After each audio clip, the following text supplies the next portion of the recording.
So what is going on, and welcome back to the channel. So today we're going to be doing the upgrade, the PS5 internal hard drive.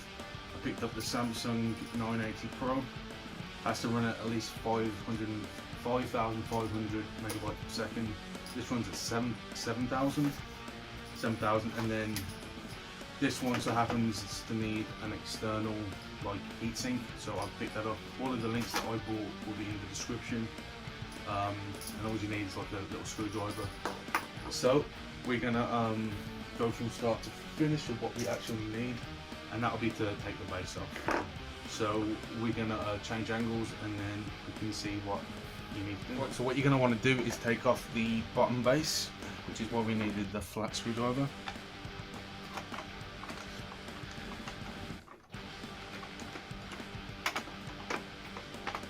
It needs to come off a bit more.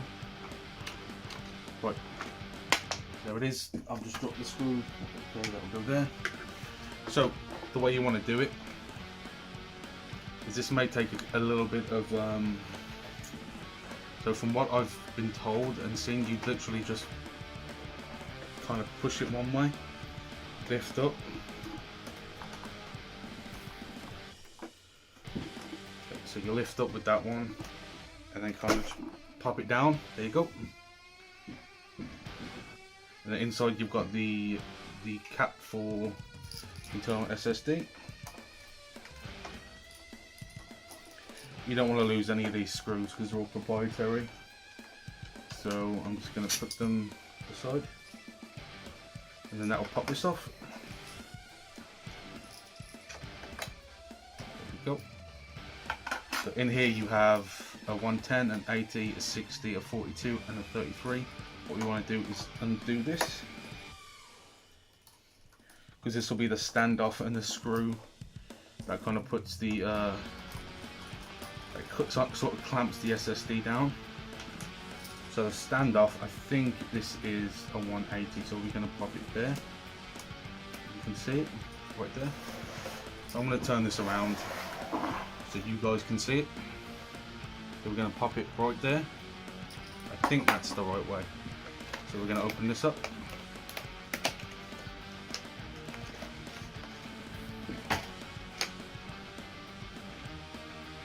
So here is our little SSD. There we are going. So I believe it goes in like that. So where the notches? Yeah. So it goes in like that. So we need to now prep this. So we get the heatsink.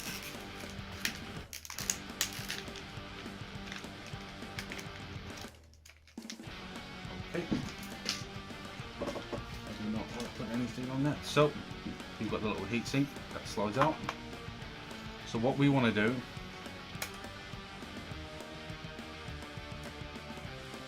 so why is there this many? Let me just read the instructions real quick if it is in English, and then I'll be straight back.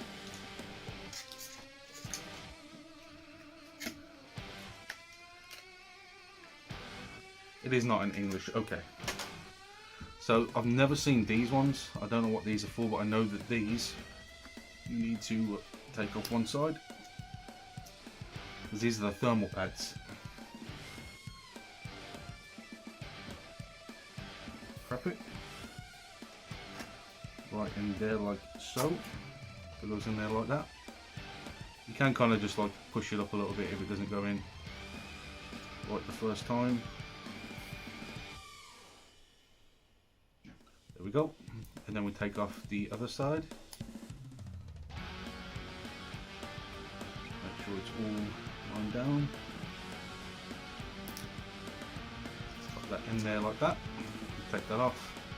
So what you want to do is to make sure that it is enough is sticking out of one side so you can clip it in, and the other side is so you can screw it down when it goes in. Put one more pad on to the top.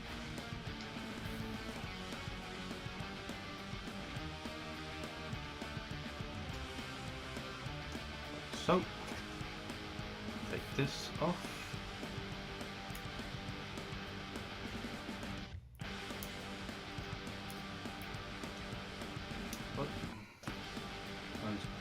Jerry rig it around a little bit.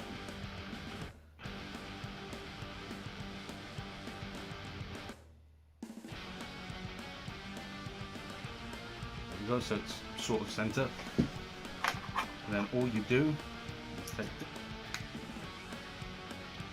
There we go, so that is slid on. Move that up a bit so I can get to the screw. There we go. So the way you want to slide it in is at an angle. Slightly raised, make sure it's clicked in, and then it goes straight down, right down onto the standoff right there. Make sure it's in properly. So you want to take your screw, put it down,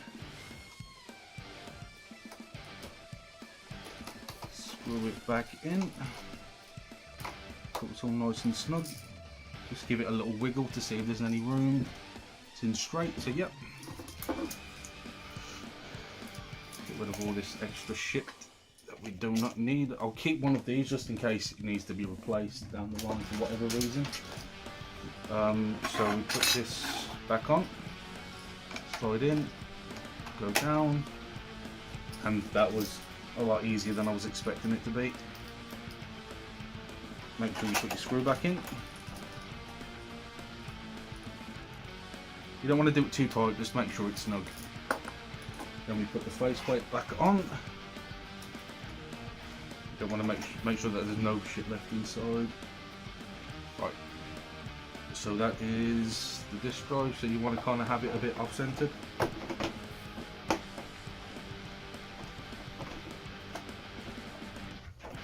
So where does it slide? It slides that way.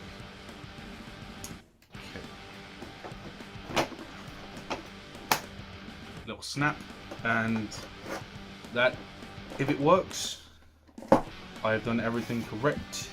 So we're going to plug this in and then check that it's actually worked. Here we are on the PlayStation. I didn't actually show the pop-up screen that happens when you first install it. Basically, when you turn the PlayStation back on, it comes up with a message to reformat the SSD, and then if we go into our settings, go into storage, and there we are. So as you can see on my console storage, I don't have a lot of storage left.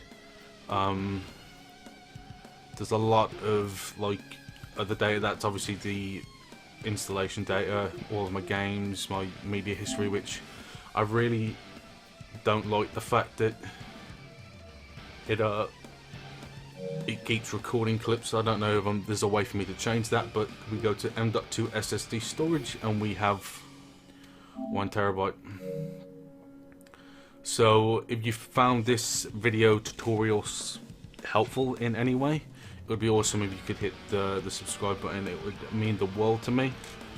Leave a like, and I will see you guys all in the next video, and peace.